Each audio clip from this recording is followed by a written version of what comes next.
Hi, this is Pastor Don, and we've been thinking about different ways that we can stay connected during this COVID-19 crisis we're going through.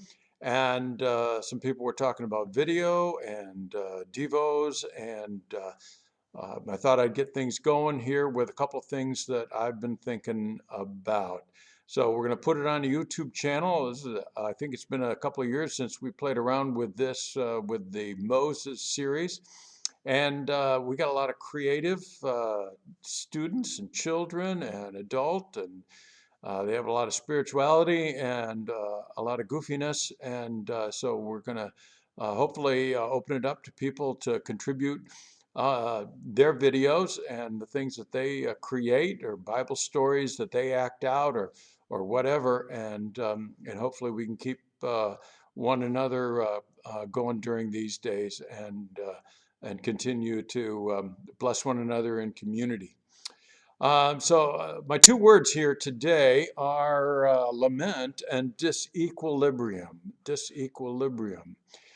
Like a lot of you know, that lament is the Bible's way of mourning. By the reckoning of a lot of people, most of the Psalms are Psalms of lament. There's a whole book of laments, and they're called, not surprisingly, the book of Lamentations. Those are sad songs. They're have a little bit of hope to them, but they're of a people that are going through, they're losing their homes, their communities, their temple, their families, a lot of stuff. Now, of course, our losses to date did not begin to match that, but we're getting way too familiar with the feeling of uncertainty and disruption and fear. A lot of people who are suffering. And part of lament's purpose is to name our grief, name our losses, to name our fears. Lament that flows from our heart to a pen, to a page on a journal, or to our lips, that makes it real. And but it also starts us to help us to get past it. Lament is kind of our offering to God. We leave it in His hands, and we confess His sovereignty and our own brokenness. Lament is always messy. It's always imperfect, but it's always necessary in times of loss and difficulty. Lent and lament are kind of like cousins.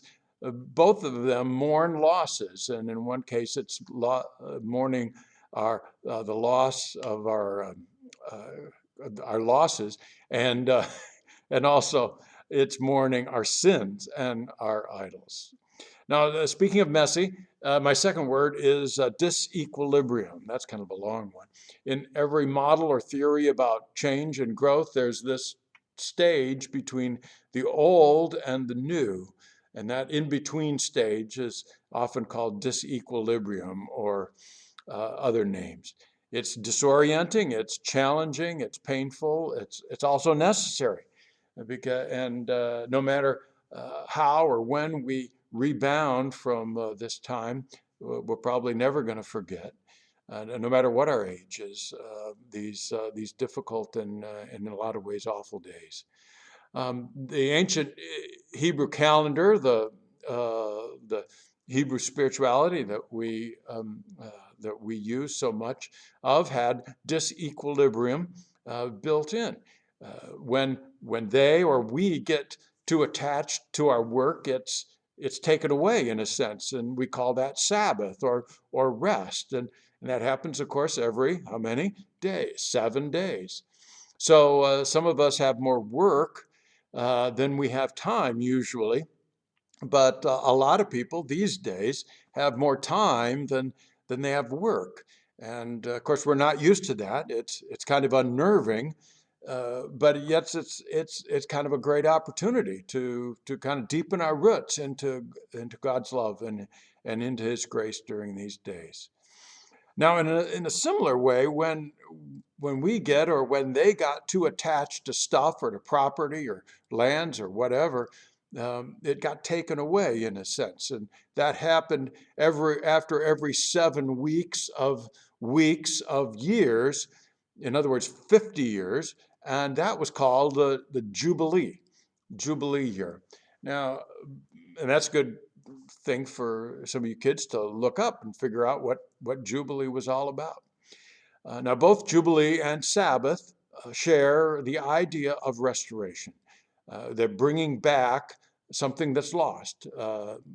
Probably not the exact same thing, but it's bringing back what's important, what's broken.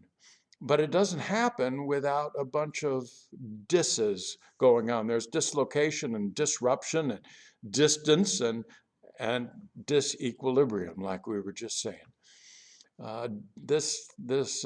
These things don't feel like peace. It feels a lot like death, which kind of brings me to the message of the cross, of course. By his death and by his resurrection, Jesus blesses and redeems all of these disses in this life.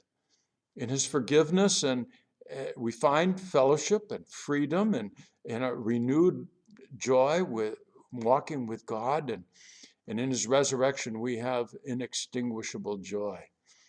So that's kind of my prayer for myself and for all of us these days.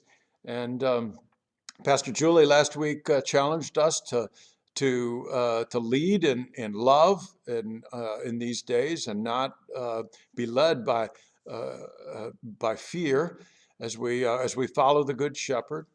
And my prayer is that even as we have these times of lament, even as these times of disequilibrium and uncertainty, that we'll also be able to have God's inextinguishable joy.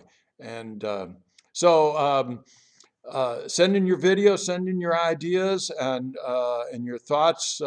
Pastor Julie will put a message online sometime this weekend, and there'll be some other stuff that we'll make available to you, hopefully, and we'll continue to bless one another and continue to serve one another, and also continue to find ways to serve in love in our communities. God bless you.